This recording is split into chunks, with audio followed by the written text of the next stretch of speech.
immeuble bi ça a fait 13 ans pour mu pare bi ma ñëwee 13 ans 3 ou 4 directeurs romb nañ ko mënul pare on est venu on l'a fini en 8 mois loolu c'est un exemple parmi tant d'autres Saint-Louis on l'a fait tous ces projets arrêtés là on les a redémarrés lancé waat marché yi on est allé faire trouver des financements structurants financement yi aussi naa si ñëwaat donc loolu mooy la réalité de la production li ñu fi fekk très faible ak fi ñu ko yóbbu en 2026 pour atteindre des records yoo xam ne ça n'a pas été atteint à la SNHLM depuis des années loolu dafa am solo léegi nag ci wàllum beneen point bi mooy le repositionnement institutionnel maanaam joxaat jëmm SNHLM taxawaatal ko ba sénégalais yi suñu concitoyens yi respecté ko état bi respecté ko suñu ay partenaires respecté ñu amaat rôle de bailleur social boobu nga xam ne dañ ko war a am parce que SNHLM n'est pas juste une entreprise immobilière banale parce que ñun on vient du privé on était dans des entreprises privées di jaay on n'est pas venu à la SNHLM pour vendre à des riches seulement wala pour def ay projets pour jaay ko déedéet on veut avoir un impact social sur les Sénégalais c'est ça la motivation en fait man en tout cas loolu moo ma fi indi woon loolu moo taxoon ma accepter poste bi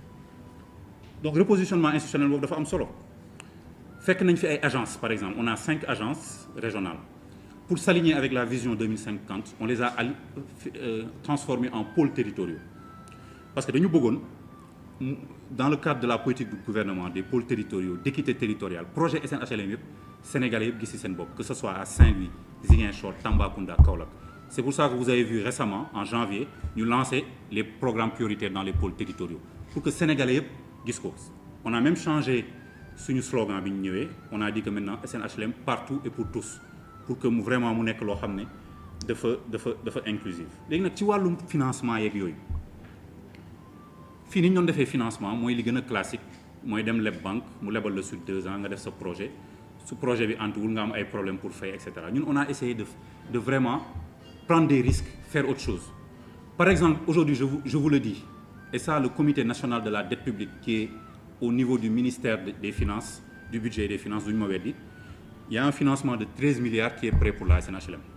jour bi ñu may dàq le 18 février le jeudi 19 j'avais un rendez-vous pour finaliser dossier boobu c'est un dossier de 13 milliards en fait 40 milliards sax mais première phase bi c'est 13 milliards première facilité bi on est allé le chercher sur le marché avec des organismes de garantie ñun ñoo def démarche de transparence bi dem comité national de dette publique parce que entreprise parapublique sooy leb xaalis waroo toog nii rek sa bureau wala ak sa conseil d'administration leb d'ailleurs loolu problème le Sénégal parce que am na entreprise yu bëri yu leboon te état bi yëgul woon ne sax leb nañ c'est pour ça ngay gis des fois muy am différence entre taux d'endettement bi sur le PIB parce que am na dette secteur parapublic boo xam ne maîtriser wuñu ko ñun dañu dem ci comité national de la dette publique ñu remercier encore le ministre du finance et du budget monsieur Cheikh Diba mu convoqué ñu ko ñu dem foofu wax leen ne que on veut faire ça ñu ne ñuy négocier ñu ne da ngeen di wàññi taux bi 0,5 et cetera si négociation boobu laa nekkoon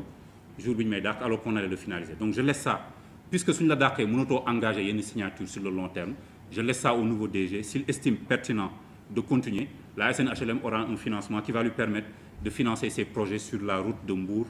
et vers Thiès donc c'est un financement de 40 milliards en 2 facilités la première facilité est de 13 milliards donc c'est vérifiable auprès du comité national de la dette publique au ministère des finances nous avons aussi entamé toujours si repositionnement institutionnel boobu vraiment dem si suñu partenaire lu si mel ne ARCOP agence de régulation de la commande publique si li ñu bëggoon innover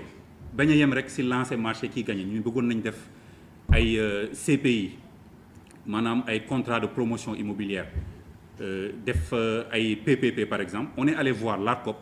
on a fait cette démarche ñu expliquer ñu vraiment nan la ñu war a def avec un accompagnement vraiment très bien ça nous a permis